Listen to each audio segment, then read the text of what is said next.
fanweeru simili toftalu ci juróom-ñaari waxtu mbokk yeeg xarit yi bisimila ci xibaar yi. bokk na ci ponk yi institution Sainte Jeanne d'Arc jëmmal na nag ndogal bi mu jëloon mu jëm ci tere bépp jigéen bu fay jàngee mu muur boppam ci ubbiteeb daara ji nag bëri na ci ay ndongo yoo xamante ne dañ leen dàq laataa ñooy woo seeni famille proviseur ba nag yëkkati ci ay kàddu xam le ne ndogal gi li ko sabab du beddi konte wante parents yi seen bopp ñoom ñoo signé règlement intérieur bi laata ñoo inscrire seeni doom. ñàkk kaaraange ca Pikine moom mooy ëlëm nag takk der ya rawatina kilifa ya ca mairie bi ak tamit askan ba ñu ne lan mooy saafara si ab police de proximité maanaam képp ku ñu gis ngay def ñaawteef ñu am sañ-sañ boole la ak takk der yi.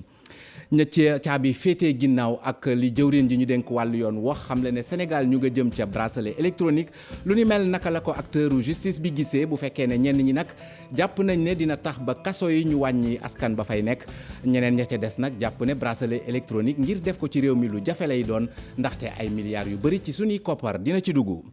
reportage yu bés bi ñu jagleel ko wàllu tam xarit ak waajtaay yi ci lu jëm ci cere ji ak commande yi nga xamante ne soxna yi moom la ñuy dal di passé ana góor ñi naka la ñu ko gisee ñenn ñi comprendre nañ leen jàpp ne jot moo amul wante ña ca des nag jàpp ne soxna yi dañoo bëgg lu yomb ndaxte cere mënees na ko mooñal sa bopp laata nga koy taaj ponk yaa ngi noonu mbokk yi yaatal gi nees kiis la.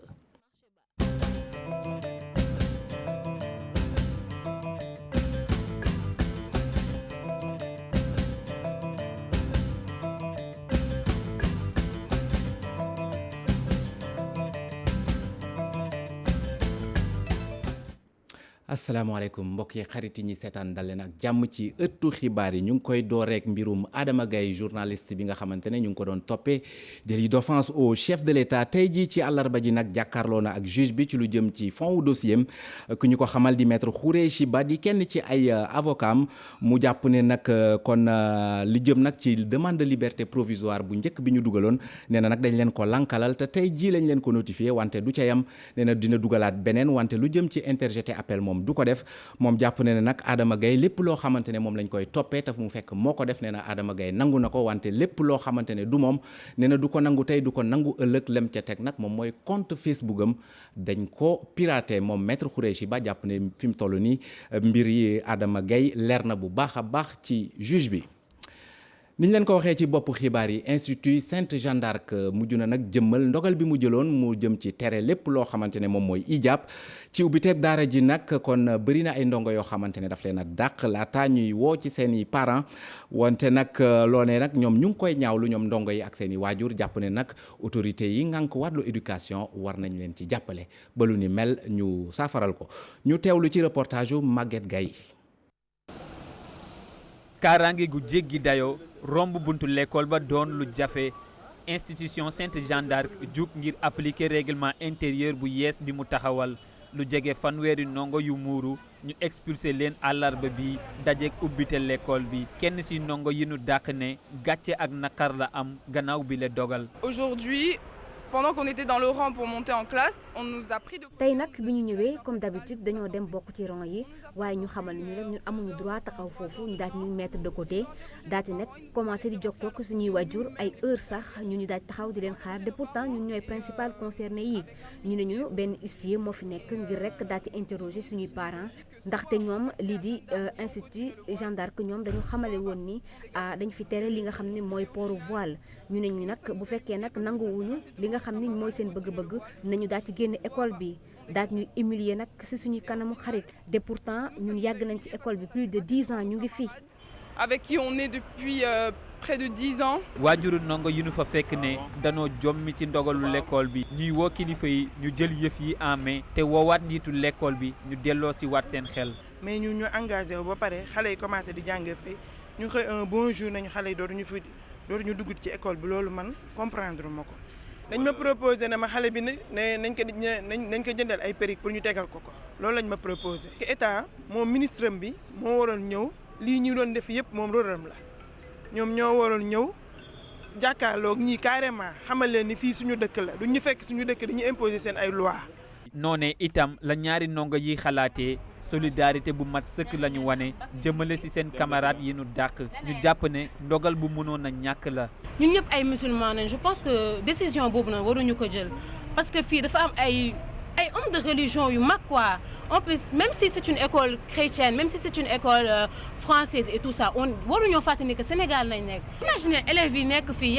yàgg muuru ñu leen di génnee ci école bi parce que lan dañoo muuru mais genre y a un problème. On va répondre aux questions mais pas d'image. gannaaw ñetti waxtu buñ doon waxtaan seen biir administration bu l'école bi ne bëggul a wax ci kanamu caméra yi ñuy xamle ne waajuru ndongo yi ñoo signé règlement intérieur bi muy firndeel seen d'accord ci doxalinu l'école bi. ana ndogal bi lan moo ko waral proviseur bi nga xamante ne moo nekk moom institut Sainte Jeanne d'Arc moom yëkki na ci ay kàddu xamle ne nag du woon benn yoon ab beddi konte wante waajuri ndongo yi seen bopp ñoom ñoo xaatim lii di règlement intérieur u école bi nga xam ne moom moo ko tere laataa ñoo inscrire seeni doom moom nag nangu la yëy yàbbi ci kanamu caméra bi ñu teewlu ay kàddu yim ci yëkk. Alors nous n'avons renvoyé aucun élève. Nous avons réinscrit l'ensemble des élèves. na leer ñun dàquñu kenn foog naa ni bu nga xamee ni réinscription yi commencé na ci mois de mai ba léegi nii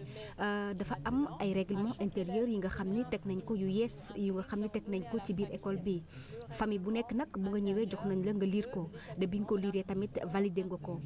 ñun nag tey bi ñu constaté que ni am na xale yu bëri yoo xam ni ci seen port vestimentaire respecté wuñu règlement intérieur boobee dañoo daati woo seeni parents ngir daati waxtaan ak ñoom mësuñu dàkk benn élève dañuy accepter élèves yëpp yi nga xam ne nag daat nañuy respecter règlement intérieur bi de loolee dafa bokk ci li nga xam ni mooy gën a ñoŋal école bi moo tax nag ñun ñu daati jël suñuy matuwaay. mu mel ne nag kon coow li juddu ci tere voile bi ca institut Sainte Jeanne d'Arc mu mel ne kon jeexagul lu ñuy fàttali nag ne lu ni mel ci daaw la woon ci njeextalu année scolaire bi institut Sainte Jeanne d'Arc xamle woon na lu ni mel ne da koy tere Ibou Diouf di dellu siwaat si ñu ak xew-xew yi nga xamante ne amoon na ci décision boobu institut Jeanne d'Arc daal di jël. ubbiteel école bi amal nañ ko foofu ca école bi ñuy duppee Sainte Jeanne d'Arc nekk ca biir Dakar loole nag xaaruñu sax ngir tàmbale rek ngir fësal li nga xam ne ay dogal yu ñu jël la ñu ne atum ren ji kenn du fa muuru maanaam élèves yi nga xam ne rek ñoo fa nekkoon daaw tey muuru faw ñu bàyyandi li nga xam ne mooy seen fulaar foofee ca kër ga ñu ne woon nag ab dogal bu ñu jëloon la daaw ci njeexiteelu at mi fësaloon ko tamit defoon kem kàttan ngir képp ku fay kilifa ndongo nga jotandi ci li ne mel su ko defee nga mën a jël say disposition ci atum ren ji loole nag tax na ñu fësal li nga xam ne rek moo ne woon seen mébét ndax gannaaw démb rek bi ñuy ubbi seen l'école lu toll ci 20 fukki ndongo yoo xamante ne dañu muuru dañ leen rek génne ca l'école ba ñu ne nag xamaloon nañ ko képp kuy waajur loolu méngoo tamit ak seen règlement intérieur di këyit boo xamante ne rek moo dëxëñ lépp li nga xam ne dañ ko fas yéene amal foofu ca l'école ba nguuru Sénégal ñu ngi topp lépp loo xam ne rek dafa aju ci bile mbir ndaxte dinañ def kem kàttan ngir lépp lu aju ci wàllu njàngameek njàngale mi mën a mucc ayib fii ci suñu réew. ñu ne nag coow loolu sax ngir indi jàmm ak salaam moo taxoon ñu yëkkati kilifa bi ñu yoroon ay jamono éducation nationale di André Sonko ngir ñu indi ci waxtaan rek diggante pàcc yi nga xam ne ñoo seq njàngameek njàngale mi ci wàllu école. jàngi ñu ne li ko waral dañu jàpp ne rek grève yi dañu bëri lool ñeneen ñi ñu ne niveau élèves yi dafa wàcc ba tax na rek képp koo xam ne am nga doom da ngay sàkku def kem kattan ngir mu mën a dem ci école yooyee su ko defee nag laata ñu indi ci ay saafara ci bile mbir képp ku nekk koo xamante ne rek bëgg nga fa yóbbu sa doom foofu tamit nga saxook li ni mel laata rek ñi nga xam ne ñooy kilifa yi école bi ñi yor nguur gi ak parents d'élèves yi di déggoo ci aw kàddu xale yi moom lenn rek moo leen ñor maanaam ñu mën a jàngi sàkku xam-xam ëllëg ñu mën a taxaw seen réew. fukki at ak ñeent ñu di ko liggéey ci ab bërëb te amuñu fa benn këyit lu ni mel moo dal yenn liggéeykat yu nekk ci AFTU ba tax na tey jii nag ñu amal ab doxu ñaxtu jógee RTS dem ba place de la nation bokk na ci li ñuy sàkku nekkin bu mucc ayib ci seen bërëbu liggéeyukaay Ousmane Diallo Jafara Ba. ñoom ñi ay chauffeur ak ay receveur ñu liggéey ci bus Tata yi tey ñu teg ci suuf seen yëngu-yëngu ngir fësal ab mer amal doxub ñaxtu ngir sàkku ay contrat ci seen liggéey loolee gannaaw ay at yoo xam ne ñoo ngi ko liggéey sa AFTU. dañoo nekk benn entreprise bu ñu naan AFTU di fi liggéey depuis 2005 ba léegi mu def 14 ans ñuy liggéey aw ñu contrat de travail aw ñu IPRES aw ñu congé aw ñu lenn loo xamante yoon daf ne képp kuy liggéey war nga koo am ñun awuñu ko. ci seen xeex bi ñu sumb jàpp nañ ni liggéey ci anam yu rafet mën naa wàññi jafe-jafe yi ci tali bi. li ko waral mooy chauffeur bi nga xam te jox nañ ko oto muy dawal ki ko jox oto bi dawal ne ko man de dinaa la jox oto bi mais boo ñëwee tey versé nangam dinaa la dooleel nangam kooku bu ñu yëgee ba taal oto bi xamatul luy code de la route xamatul luy yoon xam lan la xam nan lay def ba yeb te pour mu yeb même buy jéggi nit dina ko def même buy crochet oto dina ko def même buy taxaw ci digg tël dina ko def loolu lépp day ñëwaat ci liggéey bi organisé wul te état moo war a organiser liggéey bi te organisé wu ko. liggéeykat yi di sàkku ci seeni kilifa ñu taxaw bu baax ci seen mbir mi suñu ko deful dinañ wóyal xeex bi. marche bi ñuy def tey nag mooy dernier avertissement bu marche bi jàllee te liñ bëgg dara sotul ñu dugal suñu préavis de grève 1 mois lay durer bu génnee incha allah dinañ dem grève banque loxo yi benn oto dinañ ko téye benn oto du daw Dakar ba mu daj benn oto du daw. ay atangi bus Tata yi nekk ci circulation bi muy may sénégalais yi ñuy dem ak dikk liggéeykat Tata yi wàccoon ci mbedd mi ngir liggéey ci anam yu mucc ayib.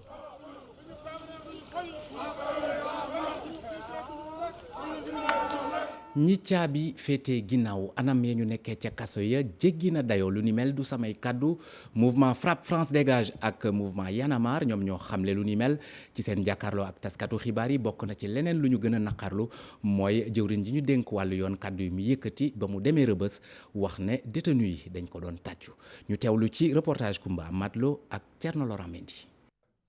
ñii ñëpp di ñu bokk ci mouvement citoyen yu nekk ci biir réew mi bokk na ci ñu ci gën a fës Frapp France Dégage ak itam Y'en a marre seen ndaje bi tey ñu ñëwaat ci kàddu bi jëwriñ gi yor justice bi ci réew mi yëkkati woon gannaaw bi mu demee nemmeeku waa kaso Rëbës. bu waxee ne waa Rëbës rawatina waa chambre 9 dañ ko jaajëfal ba pare tàccu ko ñun dañoo jàpp ne loolu dëppoowul ak li mën a nekk dëgg ndaxte chambre 9 mooy néeg bi nga xam ne moom la ñuy xuuxalaate moom la ñuy tiitalaate képp ku nekk Rëbës ba dañ leen di wax biir Rëbës ne lii boo ko defatee ñu yóbbu la chambre 9 wala chambre 10 donc waa chambre boobu ci musiba la ñu nekk ci safara la ñu nekk donc chambre boobu mënuñu tàccu mënuñu gërëm ministre de la justice. ñaari millions ci sunuy koppar nguurug Sénégal jébbal ko njabootu ñaari prisonniers yi fa loru woon Guy Marius Sagna jàpp ni boobule xaalis fajul lu bari. mooy état du Sénégal jox ñaar fukki millions suñu lion football yi fukki millions suñu lion basket yi ngir tëj gémmiñu njabootu ñi nga xam ne ñoom ñoo dee àllarba bii passé ndax ñàkk matadi bi nga xam ne moom mooy taxawaayu état du Sénégal ñu jox leen ñaari millions suñu ay lion suñu ay jigéen ak ndaw yi nga xam ne ñoom ñooy football ak basket naam war nañ leen jàppale waaye nag dañoo jàpp ne saaga la boo xam ne bu rëy a rëy bi état bi def. condition yu metti yi prisonniers yi nekkee fii ci réew mi ak téye bu yàgg bi ñu ne jot na kilifa yi ànd ci ay saafara ba tax ñuy woo bépp sénégalais ci doxu ñaxtu bi ñu nar a amal ci àjjuma ji. ñu leen di woo juste à plus de responsabilité ñu siy interpeller le président de la République Macky Sall que mu jël dossier yi en charge woote nañu marche aussi le vendredi ñu ngi woo bépp sénégalais bu mës a def prison bu mësul def prison. du question prison kese question dignité humaine la ñu ngi wax doomu aadama nañ ñëw ku ci nekk nga waslu ak nga def ci taxawaay bi la war pour que ëllëg ñu mën a changer soppi li nekk suñu biir prison yi. kaso yu fees dell yi ñu nemmeeku ci réew mi bokk na ci lii gën a indi fitna bi ci mujj di deewu ñaari ndaw yi di Cheikh Ndiaye ak Babacar Mané loolee waral activiste yi takku jóg. lu jëm ci bracelet électronique yi jëwriñ ji dénk wàllu yoon ne sax xalaat gi ñu ngi koy amal fii ci Sénégal ana naka la ko acteur justice yi gisee bu fekkee ne nag ñenn ñi ku ci mel ne maître Moussa Sarr moom jàpp na ne lu ni mel dina tax kaso yi ñu wàññi nit ña fay nekk maître Assane Dioma Ndiaye moom li mu jàpp moom mooy bracelet électronique def ko ci Sénégal dina jafe lool li ko waral ne na njëg li ay milliards yu bëri ci suñuy koppar la laaj te jàpp na ne am na yeneen priorité Pape Farañing ngir fexe ba wàññi kaso yu fees yi daal di dugal lii di bracelet électronique ci système pénal bu Sénégal li nu mel nag ñi yëngu ci wàllu yoon ñu ci bëri nag seen xel ànd na ci ndogal boobu nga xam ne autorités yi daal nañ koy jël jàpp nañ ne mën naa wàññi kaso yu fees yi. loolu benn la ci ay pexe yoo xam ne buñ ko jëfee mën na wàññi kaso yi. nit mën na juum waaye bu nee njuumte bi du njuumte bu aaya aay bu jéggi dayoo nañ ko takkal. nañ def li ñuy wax peine alternative mooy yeneen xeetu daan yu bokkul ak dem kaso li mu laaj rek mooy volonté politique mooy am pas-pas suñu réew am pas-pasu indi coppite gu mel noonu takkal yenn ci prisonniers yi bracelet électronique li nu mel dafa cher lool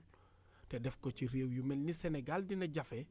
maître Assane Dioma Ndiaye ne priorité yi feneen la nekk. pour ñun loolu nekkul à l'ordre du jour parce que il faut nit ñi xam ne bracelet électronique mooy koo xam ne mun nañ la may liberté mais buñ la mayee liberté dañ lay takkal bracelet bi ba doo mën a daw foo toll rek dinañ xam ne diwkat même boo bëggoon a génn réew mi ba juge bi soxla la nga bañ a ñëw dinañ la mën a repérer.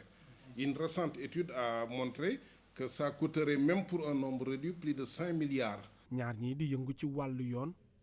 maître Assane Dioma Ndiaye ak maître Moussa Sarr jàpp ne faaw ñu xoolaat bu baax lii di texte yi daal di sensible bu baax a baax askan wi. ñu waxtaan ak askan wi yee leen jàngal leen won leen ne njuumte mën na dal ku ne jàpp naa ne mën nañ ko wéyal ba wàññi kaso yu fees yi ci ña nga xam ne daf ñu fa nekk ci loo xam ne daal taxu ko garaaw lool. daf nañ ne am na mesure yu gën a jàmp yooyu parce que suñu droit d'abord dafa ne liberté bi mooy principe téye bi mooy exception mais tey ñëpp d'accord nañ ne téye bi mooy principe liberté bi di exception donc balaa ñuy def loo xam ne xëy na dafay ñëw pour sécuriser système bi mais nañu fexe ba li nga xam ne moom la ñu voté suñu loi yi ñu appliqué ko. leneen li nga xam ne nag kenn waru koo négliger moo nekk askan wi naka lay xoolee ñi nga xam ne ñoom la ñu takkal yooyu la bracelet ndax dinañ mën a dékku bët bi nga xam ne noonu la leen di askan wi di xoolee. ñàkkum karange ca Pikine mu ngay lëmbe nag takk der ya yenn kilifa ca mairie ba rawatina askan ba tey jii ñu amal ca ab ndaje ngir xool ana naka lañ koy saafara ñu gis ne nag police de proximité rek moom mooy tax ñu mën a def lu ni mel maanaam képp koo xam ne gis nga ab samba booy muy def naka sudul noonu nga dem boole ko ak police takk der ya sax di dalal seen xel ne ku gis samba booy mu def naka sudul noonu na nga ko yoole te dara du la ci fekk. Salif Sow, Asmalik Diop. plainte yi ñu ngi taw ci police yi jooy yi ñu ngi fees ci mbedd yi ñi nga xamante ni ñoom la ñuy agressé wala di leen fitnaal kenn mënatu leen wàññi seenub lim foo ko takk rek weesu na ko te monte agression yeeg sàcc yeeg fitnaal gi saa su ne day gën di yokku ñi koy def ñaare gaañ nee ñu yomb nañoo xam pourtant. ñu ne souvent autoru violence yi mooy xale yu kii waxambaane yi ñooy autoru violence bi ñi nga xamante ne amuñu dëkkuwaay ñu nga xamante ne dañuy def souvent usage de drogue ñoom lañu considéré comme auteur violence il y a également ñu ne étranger yi auteur violence tamit wax nañu enfant talibé yi souvent ils sont source de violence parce que yenn saa yi yenn sàcc yi ndaw ndawaan yi ñoom ñoo koy faral di def ci biir commune yi ñoom ñëpp gis nañ ne ñoom ay auteur de violence la ak charretier yi nga xamante ne souvent ñu ngi ci communes yi bëri ci communes yi. ci loolu ñii ñu ngi wax képp koo xamante ni doon nga ku ñu fitnaal wala nga gis ku ñuy fitnaal nga dem police boole ji bu fekkente ni ka fitnaal gis nga ko. waaye ñaare ñi nga xamante ni ñoom ñooy boole buñ demee ba ci biir dañuy deltu ginnaaw ndax dañuy ragal saay-saay yi la génn def leen yëfu saay-saay. nga waaxul sa tànk dem ba ci foofu ba ñu xàmmee la ne yow yaa ñëw boole diw kooku ñu jël ko ñëw ne ko diw moo ñu wax ne yow yaa def lii ak lii ak lii ak lii kooku génn ne ko yow yaa ma boole. su ma ñëwee di nga gis. police ngir wàllum sécurité di kaaraange gi ba léegi mu ngi jéem naan ñi nga xamante ni ñoom ñooy boole waate mun nañ sax woote numéro vert maanaam di nga boole te kenn du xam yow la waaye loolu sax taxut mu doy ndaxte nee ñu société sénégalaise bi ni muy xalaatee di sénégalais bi boole dafa jàpp ne bu ko defee daa wor. Par peur de représailles, c'est une partie des raisons, mais je pense qu'aussi c'est le Sénégalais qui pense que dénoncer quelqu'un au niveau de la police, c'est de la lâcheté d'abord. Parce qu'ils ont toujours une certaine sympathie en faveur des délinquants. lëkkaloo diggante alkaati yi ak askan wi lu mënta ñàkk la bu fekkente ni bëgg nañu société di dëkku bi nga xamante ni dina am kaaraange loolu ñi ko wax mooy ñi bokk ñëpp ci équipe bi ñuy woowee police de proximité di beneen xeetu doxalin jëm ci wàllum kaaraange boo xamante ni alkaati yi ak civil yi dañ ciy ànd projet bi le seetlu nañ ko fu mel ne diwaanu Kër Massar Thiaroye Gare Tivaouane Diacksao ak Pikine Ouest muy ñeent ci fukk ak juróom benn commune yi nekkee ci département de Pikine. ci poste de police yi seetlu gi benn la civil yi bu ñu ñëwee niñ leen di dalalee daanaka yenn saa yi du neex ci xol lu ni mel nag kilifay police ne faaw ñu saafara ko ndaxte seen der dong lay gàkkal ñu teewlu ci commissaire Idrissa Thiandoum ay kaddu mu dénk ko Salif Sow. yow man de dama jaaxle ñëw naa mais nit ku jaaxle mu ñëwee si yow na nga koy déglu na nga koy tatagale rek mën na dindi njàqare bi lu mat 50% si njàqare bi et en ce moment defe naa pour mu wax ak yow day fekk benn glace bu amoon dafay cassé wu dafay brisé wu waxtaan bi yomb bëgg-bëgg bi pour ñu saafara ko dafay yomb. rentrée gouvernementale gannaaw nag kon seeni vacances yi ñu war a sóobuwaat ci liggéey gi askan gi ñoom nee nañ li ñuy xaar ci ñoom daanaka lenn la rek lu jëm ci wàllu accident yi nee nañ ñu def seen kéem kattan ba nga xamante ne dinañ ko wàññi bu baax a baax naka noonu itam mbënd mi nga xamante ne mu ngi ëlëm askan bi rawatina ci banlieue bu Ndakaaru ñu teewlu seeni kàddu. bii que ne tey jii ñoom jóge nañ vacances ñëw nañ dañoo tombé benn période boo xam ne période bi cruciale la muy période hivernage bi nga xam ne population bi sonn nañ lool taw bi sonal na leen lool léegi li ñu bëgg daal ñu xool ñu réunir ñoom en tant que gouvernement ñi nga xam ne ñoo nekk au pinacle ñu xool nañ leen trouver des solutions pinacle des solutions salvatrices autant pour moi pour génne population yi ci ñu nekk. ñu xoolal accident yi récemment ci autoroute bi chaque jour. sécurité bi dañ naan Sénégal am na sécurité mais sécurité bi des na chaque jour yaa ngi gis agression yi tu vois policiers yi lu ñuy gën a bëri mais gisuñu fii sécurité bu doy. boo xoolee yeneen dëkk yu jot a am guerre yi ñoom sax instant yi en voie de développement ñoo ñu dépassé parce que bu ñu liggéeyoon doo gis mbënd mi xoolal inondation yi waroon nañ dépassé fii bu yàgg. xabaar yi bokk na ci ba tey dialogue politique bi nga xamante ne ba léegi mu ngi wéy di sooxe bokk na ci li ko waral mu di parrainage bulletin unique rawatina caution bi ñu nar a jàpp ci élection locale yi ñu dëgmal ci alxamesu suba gi nag kon aji politique ji dinañu dajewaat ngir nag waxtaan ci ponk yooyu Mame Birame Diouf. ba tey gise yi di wutee ci ay poñ bokk na ci parrainage caution ba sax bulletin unique ci élection locale yi ñu jëm. noonu aligné yi ñoom bëgg rek ñu dindi fi parrainage waaye caution bi ñu jàpp ko ci 5 millions ci bépp élection. parrainage bi ni mu demee ci élection présidentielle coow li ci am war naa tax sénégalais yépp xam ne parrainage bii nun amaguñu jumtukaay yi ñu war a mën a may ñu doxal ko te coow du ci juddoo. pôle majorité bi moom jàpp ni laata lenn war nañu xayma processus électoral bi waaye ñu auditer fichier électoral bi. tey jii comité technique bi ñu ngi liggéey bu liggéeyee ba pare ci li muy jàpp da koy yóbbu ci commission dialogue politique bi ñooñu ñooy càmbar ba xool lan lañ ciy jàpp lépp daal li nga xam ne ñun d'accord nañ ko dañuy proposer parce que loolu la président wax li consensus bu am dinañ ko dugal ci biir texte yi. rapport yi ñuy amal saa su nekk ci élection locale yi da ca fay ñaawlu ko. président de la république nga xam ne moom moo yilif aussi majorité mu waxtaan ak ñoom. pour ñoom ñu nangoo joxe seen xalaat ci ñaari tomb yooyu su ko defee ñu waxtaan ci juboo ci ndax ñu mën a am code électoral boo xam ne dafay gën sax code électoral bi ñuy soow. ñun dañuy defar pour système bi baax dañu bëgg bu ñu demee ba pare ak li ñuy jàpp ñu bu ñu defatee élection dimanche altine ñëpp liggéey mu bañ am benn coow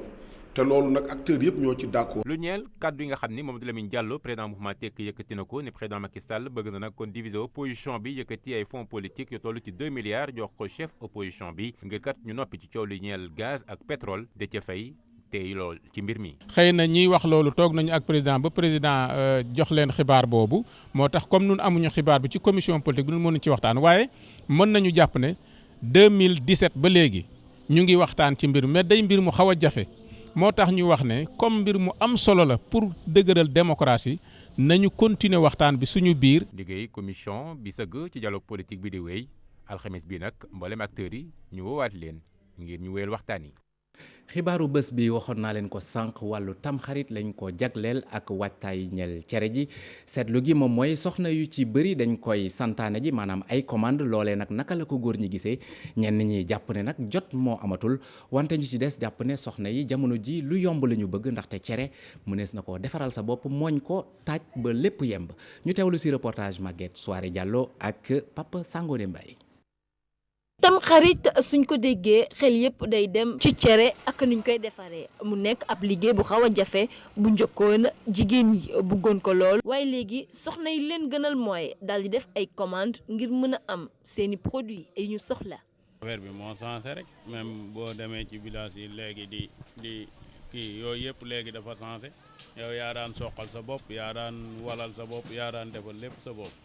léegi nag yow bu tam xarit jotee da ngay commande. araw yooyu yëpp da ngay mooñ da ngay def lépp. nekkul cere bi kese la ñuy commandé soble bi itam sa marché ba lañ koy xollee di ko fa daggee góor ñi ñoom jàpp nañ ni loolu baaxul. marché yi ñuy dem di ko daggaloo jóg yooyu yëpp wóoratul waaw loolu lépp dañ ko war a bàyyi di ko defal seen bopp di ko daggal seen bopp di ko defaral seen bopp ba adduna yi baax góor moo daan doon kilifa ci kër waaw ba ma doon soxna itam bu may takk du ma takk loolu ci soble bi ak kii bi ci marché bi lañ koy yóbbu ñu bari loolu mooy seen liggéey sax ci marché non ma sañoon moom jigéen bi may takk moom moo may defal lépp. xam nga dèjà ki nga xamante ni mi ngi liggéey parce que amul yenn jot yi bokkut ak ki nga xamante ni dëgg la moom mi ngi sëy waaw naa ko comprendre ci loolu bu fekkee ne moom day liggéey jotam di ko may te man loolu di ko def it dama ko ciy comprendre bàyyi ko ci. paa bi moom li mu xam li mooy lu ni mel tayal kese la mu ngi xelal itam jigéen ñi ñuy roy ci ñu démb ñi. kay tayal la bu bon sax. delluwaat cosaan moonu ñàkk a dellu cosaan nu andil problème yu ñu dal yëpp moo nu ko andil. soble pomme de terre amatuñ sax guuba ñu aman. tam xarit dinañ ko màggal altine bi ñuy dëgmal jigéen ñi nga xam ne ñoom seen mënin mooy jaay ak defar cere ak ñi di gérer machine yi ñuy wale ñoom jamono ji seeni affaire baax na. mu ngoog di leen jaajëfal ci seen teewlu delloowaat kàddu gi soxna Aram mu wéy ak yéen ci Soir d'info.